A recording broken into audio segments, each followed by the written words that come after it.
loved what you had to say about Sam and Frodo and fighting for what's good. Yeah, really good stuff. Today, on Speeches and Stories, Lyrics and Letters, maybe I got that order right, I want to share with you a letter from Seneca to his friend Lucilius, who,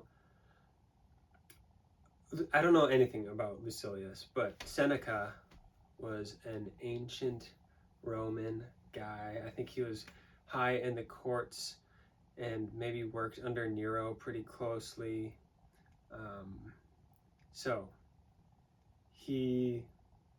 I guess I won't get into his biography, but he is one of the Stoic philosophers, which is a school of philosophy that I've been getting into lately. Anyway, this is a letter he sends to his friend Lucilius, and it's about saving time management, that kind of thing. Here we go. It says, "Greetings from Seneca to his friend Lucilius. Continue to act thus, my dear Lucilius. Set yourself free for your own sake. Gather and save your time, which till lately has been forced from you or filched away, or has merely slipped from your hands. Make yourself believe the truth of my words, that certain movements are torn from us, that some are gently removed, and that others glide beyond our reach. The most disgraceful kind of loss, however, is that due to carelessness. Furthermore, if you will pay close heed to the problem, you will find that the largest portion of our life passes while we are doing ill, a goodly share while we are doing nothing, and the whole while we are doing that which is not to the purpose. What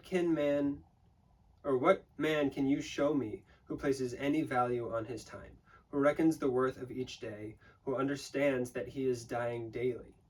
For we are mistaken when we look forward to death.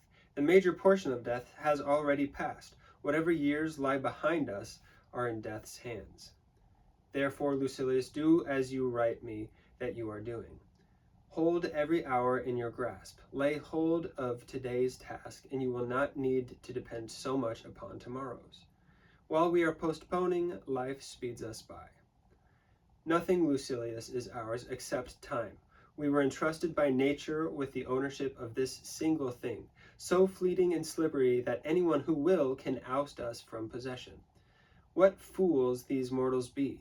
They allow the cheapest and most useless things, which can easily be replaced, to be charged in the reckoning, after they have acquired them. But they never regard themselves as in debt when they have received some of that precious commodity, time. And yet time is the one loan which even a grateful recipient cannot repay. You may desire to know how I, who preach to you so freely, am practising. I confess frankly, my expense account balances as you would expect from one who is free-handed but careful. I cannot boast that I waste nothing, but I can at least tell you what I am wasting and the cause and manner of the loss. I can give you the reasons why I am a poor man. My situation, however, is the same as that of many who are reduced to slender means through no fault of their own. Everyone forgives them, but no one comes to the rescue. What is the state of things, then? It is this: I do not regard a man as poor if the little which remains is enough for him. I advise you, however, to keep what is really yours, and you cannot begin too early. For as our ancestors believed, it is too late to spare when you reach the dregs of the cask. Of that which remains at the bottom, the amount is slight and the quality is vile. Farewell. So yeah, this letter has a lot of wisdom. And like you went through the speech idea by idea, I'm gonna do that here with this one. So back to the beginning. Continue to act thus, my dear Lucilius. Set yourself free for your own sake. Gather and save your time, which till lately has been forced from you, filched away, or has merely slipped your hands. So yeah, that's the idea that there are maybe 3 ways that you can lose time, this valuable resource. It's been forced from you, which people can do. People can steal your time forcefully. Which I guess has the connotation of like you have no consent in it. Maybe somebody has kidnapped you. I don't know, something like that. or it can be filched away. To me, that implies you have been like asked to do something, and maybe you don't want to do it, but you still have some social responsibility to do that, and that takes up your time. Or has merely slipped from your hands, and that's completely on you, that last option, where you have mismanaged your time, or you just like waste time. To me, that looks like doom scrolling. I think that's the first example that comes to mind. So the idea is just to gather your time and save it up and be aware of those 3 threats to your time allotment. Moving on. Make yourself believe the truth of my words, that certain moments are torn from us, that some are gently removed, and that others glide beyond our reach. Again, just a rewording of what he said before. The most disgraceful kind of loss, however, is that due to carelessness.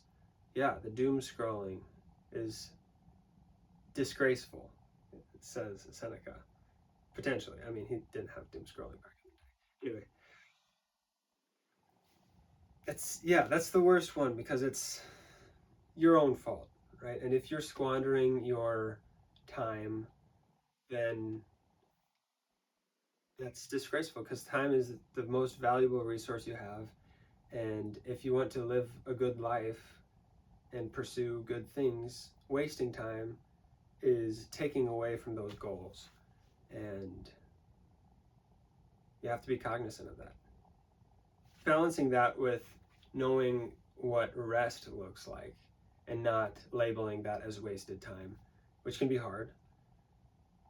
But yeah, thinking of wasted time as a disgrace is kind of weighty language, but I think it's helpful to ponder. He goes on. Furthermore, if you will pay close heed to the problem, you will find that the largest portion of our life passes while we are doing ill, a goodly share while we are doing nothing, and the whole while we are doing that which is not to the purpose. So again, another set of 3. The most amount of our time passes while we are doing ill. I don't think he means that we are committing crimes or doing something against other people, but ill is just probably anything that isn't worth it, right? Anything that's not actively benefiting you and the other people around you in a constructive and moral way. The second option here is a goodly share passes while we are doing nothing. So yeah, that's just, again, probably mismanaged time, or maybe you've set up your calendar in a way that you find yourself waiting around for things in waiting rooms or something like that, just like you're doing nothing, you're waiting around for the next thing. And then the whole passes us while we are doing that which is not to the purpose. The purpose, we could just substitute the quest. I think that fits in pretty good. What man can you show me who places any value on his time, who reckons the worth of each day, who understands that he is dying daily? Yeah, so it's just rare and therefore worthwhile to really get a grasp of what your time looks like and how much you have and how much you're wasting, because most people don't do that. And if you are someone who does that, you're ahead. For we are mistaken when we look forward to death. The major portion of death has already passed. Whatever years lie behind us are in death's hands. That is a cool idea, that whatever has already gone on and is over, that is what is dead. And the idea that death is something in the future is misguided, considering that. Death is always right on our heels, eating up our past, eating up the previous moment, the previous hour. And so we really only have the present and maybe the future, but even that's not promised. So make sure you're managing your present well, I think, is a moral you can take from that. He says, lay hold of today's task, and you will not need to depend so much on tomorrow's. While we are postponing, life speeds us by. I think that's the same idea as don't put off to tomorrow what you could do today. That's just a wiser way of deciding what to do when, so that you're not postponing and never getting anything done and procrastinating, because that's when life passes us by. Life speeds by, says Seneca. Nothing, Lucilius, is ours except time. We were entrusted by nature with the ownership of this single thing, so fleeting and slippery that anyone who will can oust us from possession. So it's our only real possession, is what Seneca says. That any relationship we have, like, oh, this is my brother, this is my girlfriend, this is my husband, whatever, that's something that can be taken from you. They can die, they can disown you, something like that. Any material possession clearly can be taken from you. That has been so apparent to me driving around looking at the destruction that these tornadoes have been causing here in Omaha lately. It's crazy. It's so sobering, because the previous weeks I would drive around and be like, oh, these houses are so nice. What would it be like if I was able to make this kind of money? And then that same neighborhood gets racked with tornadoes and houses are demolished, like down to the ground.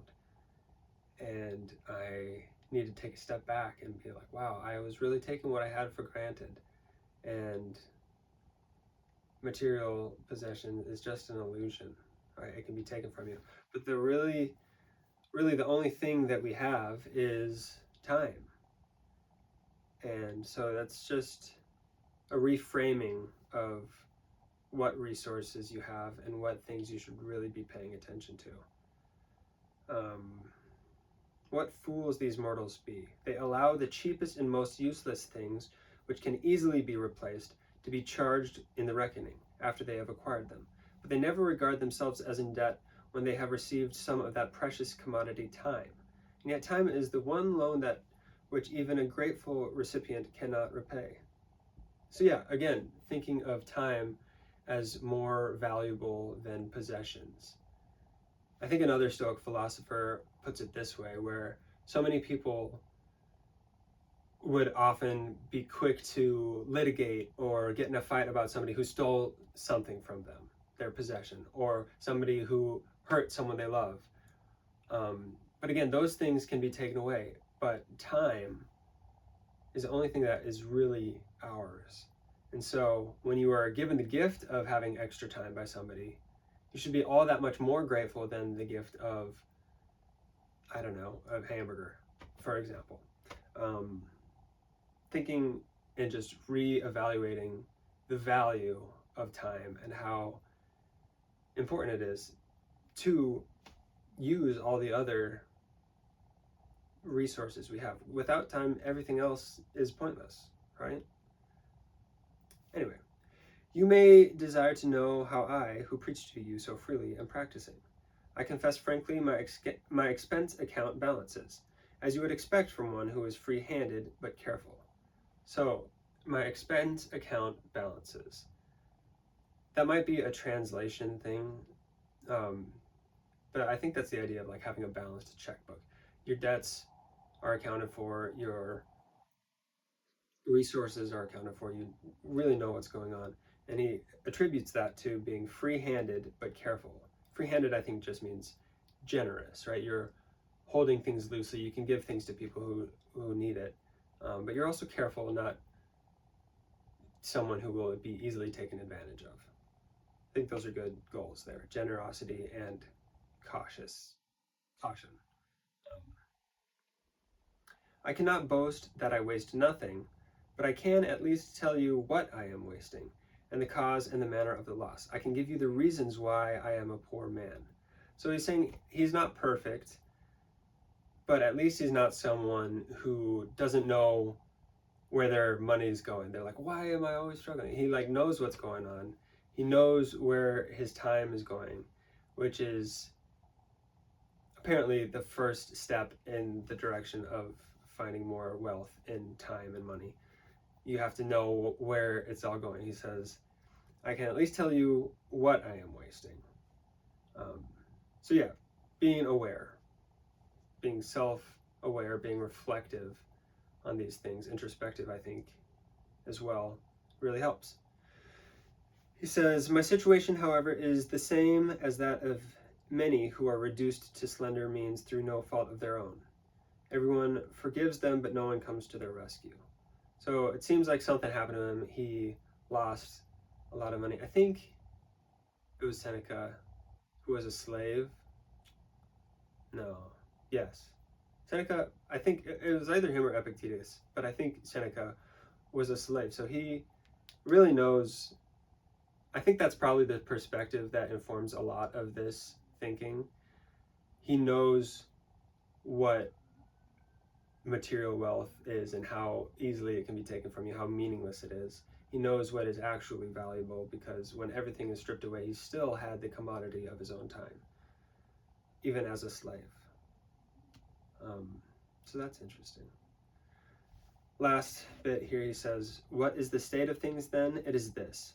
I do not regard a man poor if the little which remains is enough for him. That's good. Another way of saying that is, wealth is not monetary success. It's being content with what you have. It's not wanting things. Yeah, wealth is not having things. It's the lack of wanting things. So you can have a lot of stuff and want a lot more, and that's not a very wealthy state of mind. But if you have a lot or if you have little, it doesn't matter. As long as you're content and you're not actively like, I wish I had this, I wish I had that, then I think that's a lot more wealthy state of mind, right? Scarcity versus abundance. He says, I advise you, however, to keep what is really yours, time, and you cannot begin too early. Same with investing money, but that's interesting that he draws the parallel, or at least for me, there's a parallel to be drawn, that investing early financially is always better than investing later, but same thing with investing your time wisely. You cannot begin too early, he says. For as our ancestors believed, it is too late to spare when you reach the dregs of the cask. Of that which remains at the bottom, the amount is slight and the quality is vile. Farewell. So yeah, if you've dranken a cask, I'm assuming of wine, that the dregs at the bottom, almost the very end, like the last inch, is bitter and vile, he says. And maybe that's the idea that in life, if we wait to the end of our life, our ability to do things is a lot worse and our quality of doing them is vile. So we should be conscious of our time and our limits, and knowing that while we're in the prime of our lives, we should be taking advantage of this and our health and all of these things that will be gone later in life.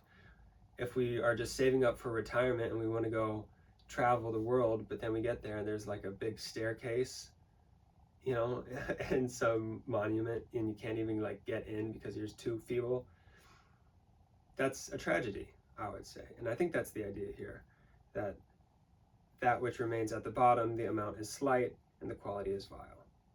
And he says farewell. Anyway, there's a bit of an analysis on epistle number 1 on saving time from Seneca to his friend Lucilius. I hope this all got recorded.